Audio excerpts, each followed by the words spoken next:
Bismillahirrahmanirrahim. Assalamualaikum warahmatullahi wabarakatuh. Halo. Selamat pagi anak-anak. Jumpa lagi dengan Bu Guru. Hari ini kita akan mempelajari benda hidup dan tak hidup di sekitarku. Pembelajaran 3. Nah, anak-anak, di gambar kalian bisa melihat ya. Ada gambar apa di situ anak-anak? Apakah kamu sudah dapat membedakan antara benda hidup dan benda tak hidup? Mari kita amati gambar benda pada simbol sila-sila Pancasila. Nah, benar ya. Jadi, gambar itu adalah gambar sila-sila Pancasila. Nah, anak-anak, tahukah kalian di mana di antara gambar-gambar ini yang merupakan benda hidup dan benda tak hidup? Nah, sebelum kalian menjawab, kalian harus mengingat terlebih dahulu apa ciri-ciri makhluk hidup atau benda hidup itu. Pertama, dia harus memerlukan makan, kemudian bernapas, kemudian bergerak, dan berkembang biak, juga tumbuh ya. Nah, sekarang bagaimana dengan bintang? Apakah bintang itu benda hidup atau benda tak hidup? Kalian pasti tahu jawabannya ya. Kemudian juga ada gambar rantai. Apakah rantai benda hidup atau benda tak hidup? Nah, pintar. Ayo, semuanya aktif menjawab ya. Bagaimana dengan pohon beringin? Apakah pohon beringin benda hidup atau benda tak hidup? Bagaimana dengan kepala banteng? Nah, banteng itu termasuk salah satu hewan ya. Nah, berarti masuknya benda hidup atau benda tak hidup. Lalu bagaimana dengan padi dan kapas? Apakah padi dan kapas benda hidup atau benda tak hidup? Padi itu sejenis tanaman ya. Begitu juga dengan kapas. Kapas juga berasal dari tanaman. Nah, setelah kalian bisa membedakan antara simbol-simbol yang merupakan kelompok benda hidup atau benda tak hidup, sekarang kita lanjutkan dengan sila keempat Pancasila. Nah, di situ ada beberapa potongan kata ya. Nah, tugas kalian bersama Bu Guru, nanti kita akan menyusun kata-kata itu menjadi bunyi sila keempat. Siapa yang tahu bunyi sila keempat? Pertama, kata apa yang kita pilih? Kerakyatan yang dipimpin oleh hikmat, kebijaksanaan dalam permusyawaratan perwakilan. Pintar. Kalian sudah hafal ya bunyi Pancasila? Nah, sekarang yang berikutnya. Lingkari gambar yang menunjukkan simbol sila keempat Pancasila. Nah, kalau sila pertama simbolnya apa? Bintang. Sila kedua apa? Rantai. Sila ketiga pohon beringin. Sila keempat apa? Kepala banteng. Dan sila kelima padi dan kapas. Super sekali ya. Nah, sekarang kita baca teks di bawahnya. Gambar kepala banteng adalah gambar buatan manusia. Gambar kepala banteng adalah simbol sila keempat Pancasila. Banteng merupakan hewan ciptaan Tuhan. Banteng termasuk salah satu contoh benda hidup. Benda hidup dapat bergerak dan membutuhkan makanan. Nah, itu dia ya. Jadi kalian sudah tahu sekarang bunyi sila keempat Pancasila dan juga simbol sila keempat. Apa tadi simbol sila keempat? Kepala banteng. Pintar sekali. Nah, tahukah kamu bagaimana cara banteng bergerak? Tahukah kamu apa makanan yang disukai banteng? Carilah informasinya dan tuliskan di buku tulismu nanti ya. Nah, kalian bisa mencarinya di YouTube atau membaca buku atau berdiskusi dengan orang tuamu. Apakah banteng itu terbang? Nah, Bu Guru rasa tidak ya. Lalu, apakah banteng itu merayap atau melata? Nah, kalau banteng itu bagaimana ya cara dia bergerak? Nanti silahkan kalian isi ya di titik-titik di bawah ini. Kemudian makanannya apa? Makanan banteng itu apa ya?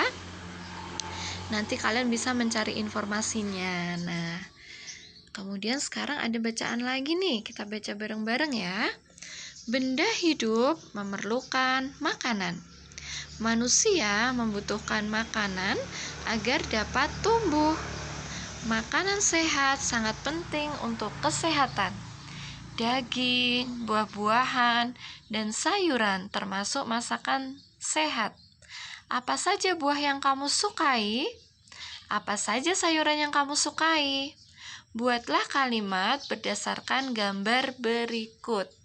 Nah, kalian tahu ya kalimat? Nah, kalimat itu adalah rangkaian kata-kata yang membentuk satu makna secara utuh ya. Misalnya kata sayur. Nah, sayur ini bisa kita buat menjadi kalimat yang mempunyai satu makna utuh ya. Misalnya apa ya kalimatnya? Nah, kalau kalimat Bu Guru, saya suka makan sayur. Nah, kalau kalimatmu bagaimana? Coba nanti kalian tuliskan ya. Kemudian kata kedua, kita akan membuat kalimat dengan kata buah. Nah, kita buat rangkaian kata nih yang menggunakan kata buah agar bermakna utuh. Apa ya contohnya? Oh, kalau kalimat Bu Guru, buah stroberi, enak rasanya. Kalau kalimatmu seperti apa? Kemudian gambar ketiga, kata susu. Nah, kita buat rangkaian kata agar menjadi kalimat. Kalau kalimatnya Bu Guru, minum susu setiap hari membuat badan kita sehat. Nah, kalau kalimat kalian bagaimana? Nanti kalian harus bisa ya merangkai kata menjadi kalimat agar menjadi satu makna secara utuh ya. Nah, sekarang gambar di bawahnya. Kalian lihat ya anak-anak itu. Wah, anak-anak itu pintar sekali karena mereka mengkonsumsi buah-buahan. Mereka makan buah-buahan karena buah-buahan itu sangat baik bagi kesehatan kita ya. Di dalam buah-buahan mengandung vitamin yang sangat diperlukan oleh tubuh kita. Sedangkan vitamin itu tidak bisa diproduksi oleh tubuh kita. Karena itu kita perlu makan buah-buahan dan sayuran agar kita mendapatkan vitamin yang diperlukan oleh tubuh kita ya. Anak-anak juga harus suka buah-buahan ya. Nah, sekarang kita baca bersama-sama. Siapa di sini yang suka membaca? Yuk baca bersama-sama. Dayu suka makan buah pisang. Lani suka makan buah pepaya. Beni suka makan buah apel. Mari mencoba menghitung banyaknya buah berikut ini. Nah, kalian sudah bisa menghitung ya. Nah, bagaimana cara menghitung? Ya, silakan kalian mencongak ya, menghitungnya agar kalian menemukan jumlahnya ya. Tapi sebenarnya ada cara menghitung yang lebih mudah. Bagaimana caranya? Masih ingat ya? Nah, kalian sudah mempelajarinya kan? Jadi kita kelompokkan benda-benda itu menjadi kelompok puluhan. Nah, setelah nanti benda-benda kita yang banyak itu dikelompokkan menjadi kelompok-kelompok puluhan, kita akan lebih mudah menghitungnya, ya kan? Nah, tapi ini buah apelnya ini udah dalam kelompok puluhan belum ya? Oh, ini sudah dalam kelompok puluhan, tapi sisa satu ya. Nah, jadi contohnya di situ banyaknya apel adalah 44 buah. 44 ditulis 4 ya. 44. Nah, jadi anak-anak harus tahu lambang bilangannya dan juga harus bisa menuliskan bilangan itu ya. Nah, sekarang banyaknya pisang ada berapa ya? Di situ sudah terbentuk kelompok puluhan kan ya? Nah, 2 tandan pisang itu kan membentuk kelompok puluhan tuh, ya kan? Jadi di atas itu ada 2 kelompok puluhan, jadi 10, 20. Kemudian bawahnya ada berapa itu? 30. Lalu ada kelompok puluhan lagi ya di bawahnya, 40. Kemudian satuannya ada berapa tuh sisanya? Kalian hitung ya. ada 7. Berarti banyaknya pisang adalah 47 buah ya. Nah, kemudian kalian tulis nama bilangannya. 47 ditulis 47. Kalian tuliskan ya. Nah, sekarang kalian akan menghitung banyaknya pepaya. Nah, apakah pepayanya sudah dalam kelompok puluhan? Mari kita lihat ya. Harus teliti nih menghitungnya. Oh, ternyata sudah ya. Jadi itu sudah dalam kelompok puluhan. Nah, kemudian satuannya yang di bawah itu ya, yang paling bawah sendiri tuh. Nah, sekarang berarti puluhannya ada berapa itu? Kita hitung ya. Paling atas 10, ditambah bawahnya 10 tambah 10, 20, 30, 40, 50, 60, 65. Kalian isikan di situ ya. Banyaknya pepaya adalah 65 buah.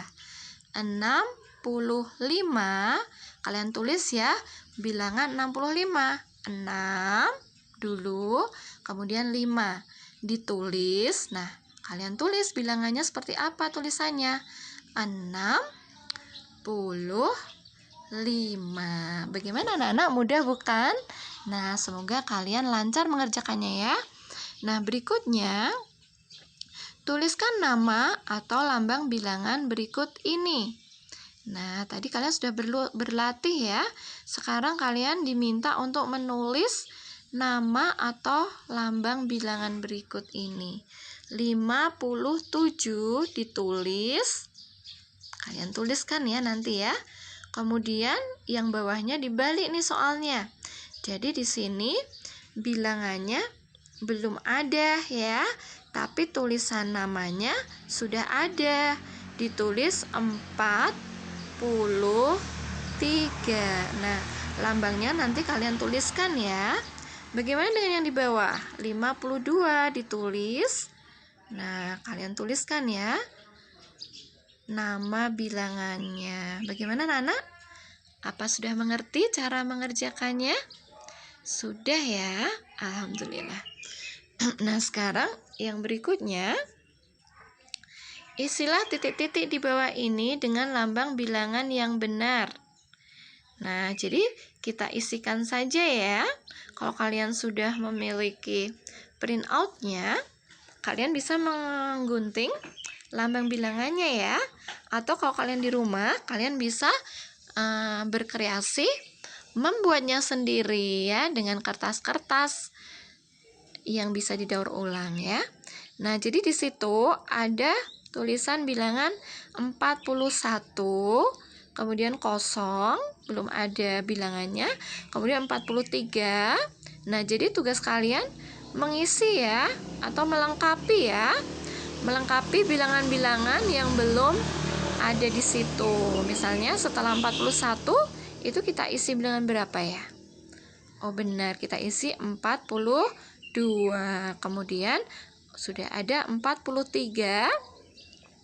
Kemudian ada yang belum ditemukan di situ. Kita isi berapa? Kalian tebak? Iya, kita isikan 44. Benar. Kemudian 45. Selanjutnya 46. Berikutnya 47. Berikutnya berapa ya? 48. Lalu di situ sudah ada angka 49 dan berikutnya 50. Lalu di bawahnya ada angka berapa? 51. Kemudian berarti angka berikutnya adalah 52. Berikutnya angka 53. Lalu di situ sudah ada angkanya ya, 54. Berikutnya kita isi bilangan 55. Lalu di bawahnya lagi bilangan 56.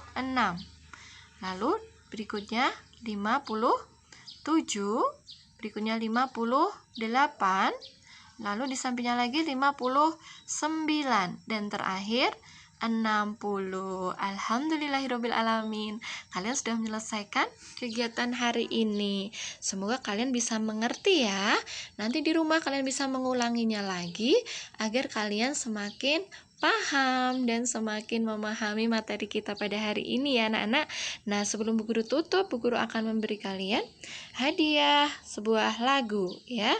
Kemarin paman datang, pamanku dari desa, dibawakannya rambutan pisang dan sayur mayur segala rupa. Bercerita paman tentang ternaknya, berkembang biak semua. Nah, anak-anak, sampai jumpa pada video guru berikutnya ya. Semoga kalian selalu dalam keadaan sehat walafiat. Salam untuk seluruh keluarga, rajin belajar dan patuh pada kedua orang tua. Wassalamualaikum warahmatullahi wabarakatuh. Sampai jumpa.